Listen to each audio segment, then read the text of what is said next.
Alors déjà, comment produire un plan de coffrage dans le logiciel Archicad, que ce soit Archicad 2019, 2020, peu importe la version. Voici les méthodes les plus faciles pour produire un plan de coffrage dans Archicad. Là, je vais prendre le plan de distribution de l'étage, du premier étage, du plan de coffrage, donc moi du plancher haut, du rez-de-chaussée. Là, je l'isole, là, je le place ici. Alors, je vais commencer. Là, nous avons les murs et la position des poteaux. Position des poteaux. Donc, nous allons tout simplement placer les axes où les poutres vont passer. Alors ici, nous avons un peu essayé de rectifier là, tracer cette poutre, rendre cette poutre continue. Alors, nous la plaçons là. Celle-ci va continuer jusqu'au fond. Oui, et ici, cette poutre-ci, nous comptons mettre une poutre noyée. Donc on va changer sa section. Donc ici, vous constatez que on utilise l'élément mur comme la poutre, sauf que nous pouvons changer les archures entre les murs. Donc ici, on va les paramètres, dans les paramètres du mur. Ici, nous avons option de ici, nous pouvons changer le type d'archure que nous voulons dans le mur. Ici, nous avons choisi un mur cloison à avec carreau de place. Donc ça, ici à Chica nous propose un mur avec une archure qui est carrément vide. Donc nous pouvons tout venir choisir dans notre bibliothèque d'archure. Donc pour prendre ici, si nous faisons les noms comme des briques, nous validons là. On voit le mur sort étant couché. Donc et en même temps, si nous revenons, nous pouvons revenir encore là, ou prenons encore le même élément qu'on avait là. Là, il est vide. Là, c'est plus facile, plus lisible de pouvoir lire un plan de coffrage, un plan de poutres qui ne sont pas hachés. Alors, pour un prédimensionnement, nous allons d'abord laisser nos poutres avec une base de 15. On va laisser nos poutres une base de 15. Et ici, si nous prolongeons cette poutre seulement de façon basique, donc cette poutre ici, d'accord. Nous passons en même temps au positionnement des axes des poutres. Alors, pour poser l'axe des poutres, là, j'essaie d'avoir un cadre pour faciliter le travail. Alors, je reviens, je prends l'élément de gris, donc c'est ici l'élément de gris. Alors, nous allons dans les paramètres, donc nous commençons là. Si nous changeons la couleur, si nous voulons que nos axes soient en couleur rouge, couleur noire, ici, c'est ce paramètre. Donc là où je peux prendre la couleur noire, je prends la couleur noire et je coche que les axes s'affichent sur les deux côtés. Et quand je prends la façade, oui, il va éviter, lorsqu'on va aller sur les coupes, que ça fait toujours en noir. Avec l'appellation, d'accord, ici c'est bon, démarrer à A, le préfixe, là nous allons voir le préfixe. Si nous laissons le préfixe, ça va afficher plutôt AB, non de A. Et nous aimerions que ça commence par A, comme ça la prochaine A sera AB, et ainsi de suite. Alors ici c'est le style, si vous voulez que ce soit, commencer plutôt avec les chiffres, ou soit ici la partie 1, 2, 3, si vous voulez que ce soit avec les lettres, prenez AB et vous pouvez avoir les lettres en majuscule, vous pouvez avoir les minuscules, aussi en chiffres romains et les chiffres grecs. D'accord. Et nous arrivons là sur le type de marque. Là, c'est la taille du cercle que nous voulons. Donc, nous pouvons commencer par mettre 5. Nous allons observer par la suite comment ça se présente. Ici, je change la couleur. Si je change la couleur du cercle, la couleur du cercle va changer à partir d'ici. D'accord. Et je vais sur ici le test. Je suis là, je peux laisser le texte ici en réel. Et là, sur la taille du texte, là, il est 5. Comme j'avais mis le cercle en 5, si je change, si je laisse en 5 le chiffre sera collé sur le cercle. Autant de diminuer la taille des lettres, je mets à 3, ça sera mieux. Et je vais sur la vue en 3D. Alors, ça n'a pas besoin, on n'a pas besoin de paramètres ici. Bon, là, je valide. Et je commence. Vu que mon axe sur le poteau est également axé à la pose, là je peux prendre la partie de là. Là je pose là.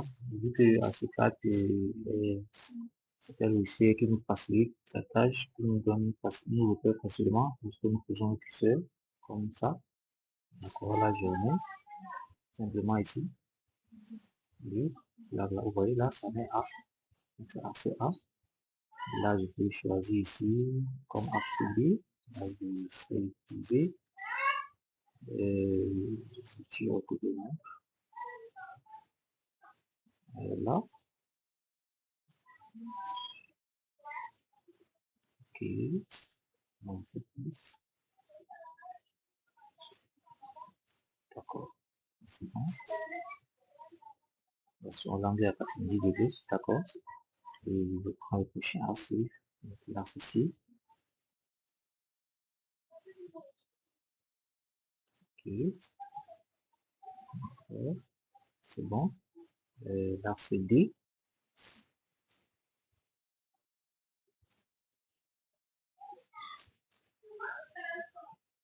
Ok. D'accord. Là, c'est l'axe D. D'accord. Et là, nous allons placer les axes dans le sens horizontal. Nous allons terminer avec les axes du sens horizontal, le sens vertical. Pour changer les axes du sens horizontal, tout simplement, nous venons sur ici. Nous changeons, nous allons changer l'illumination. Vu qu'on était en lettres, on passe en chiffres. Nous allons commencer à chiffrer, autant le remettre en lettres de l'autre côté. Alors, nous passons ici en chiffres. Et là, nous recherchons l'axe de la peau. Là, encore. Ok. C'est un peu plus. Ok. D'accord. Là, nous pouvons l'axe là. On va maintenant le côté. De là, bon. Nous allons l'axe 1. Nous passons l'axe 2.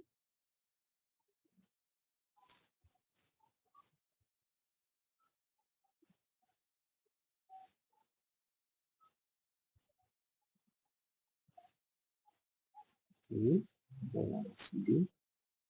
L'axe 2 est passé. Alors nous allons sur l'axe 3.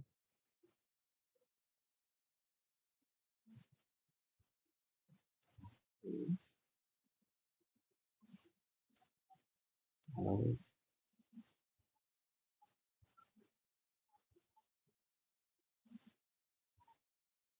nous avons l'axe à côté.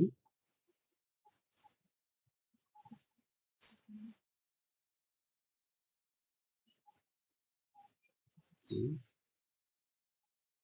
l'axe 3 est passé. Nous venons mettre l'axe 4. Donc, ici, nous allons mettre déjà l'axe 4 qui correspond à l'axe de notre photo. Et l'axe 4, l'axe 4, photo. Pas devant. Lorsqu'on a une ligne qu'on a placée par erreur, qui n'était pas droite, on a seulement cliqué sur la ligne et si on va déplacer, on va déplacer et lorsque nous déplaçons, on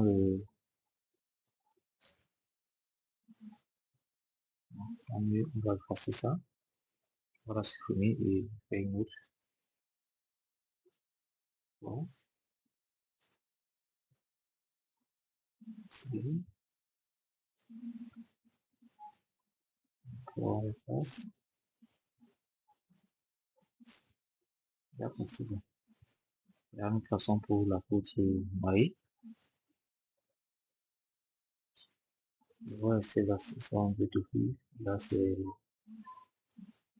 la distribution qui nous impose cela.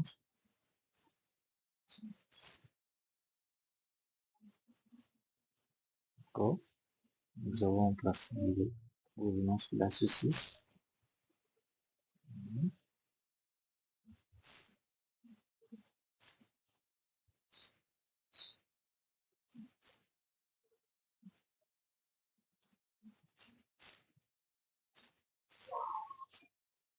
D'accord. Nous allons passer l'axe 7. Là, nous revenons.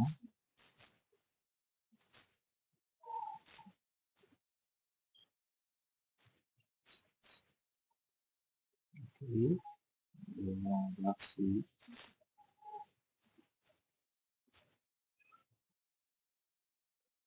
L'axe 8.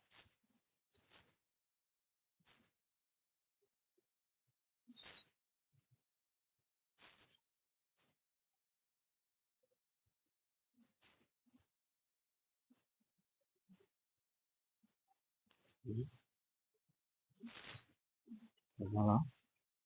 Donc l'axe 8 n'est pas bien passé. On va la déplacer pour la ramener sur l'axe de notre coach.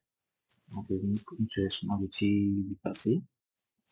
On a option déplacer. Donc, nous allons rechercher l'axe. Ici, nous trouvons l'axe. Partir nos repères. Là, on prend l'axe.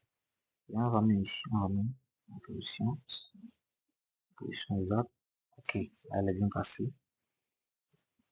Là, vous avez vu là. On a aussi l'axe 6.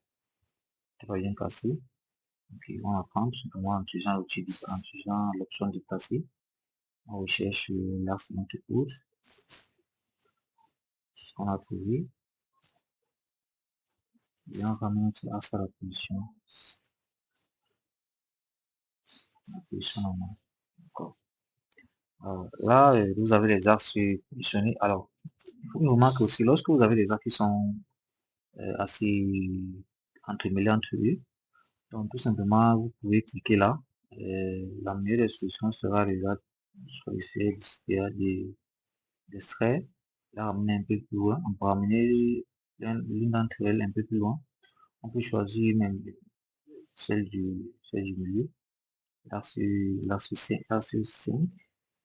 Oui, on va essayer de la ramener un peu plus là. On va revenir là, on va ramener ça. Alors, nous avons les axes 1, 2, 3. Ah, d'accord, nous allons. Parce que nous avons aussi, lorsque nous remettons les 0 comme celle-ci là, nous avons l'axe 3 et après nous tombons sur l'axe 5. Pour modifier, il suffit seulement de cliquer là. Et nous revenons sur le nom. Nous pouvons changer le client. On lève notre clavier, bouton 4. On s'est entré. C'est bon, nous venons aussi ici. Voilà, nous changeons 7. C'est bon, 5, 5, 5, là c'est bon. Après nous revenons là. 6, là c'est bon. Là c'est 8, là c'est 7. Ok, là nous avons là c'est 8. Donc comme on peut observer, notre plan de coffrage a 8 axes dans le sens horizontal et 4 axes dans le sens vertical. Donc A, B, C et D. Lorsque nous avons terminé avec des axes comme ceci, il nous va maintenant falloir placer, nommer nos poutres et nommer aussi nos différents nos différentes plaques de gaz. Alors, merci à tous et rendez-vous pour une prochaine vidéo où nous allons parler de comment nommer une poutre, nommer une plaque de dalle et les différentes hauteurs, y compris les épaisseurs de dalle.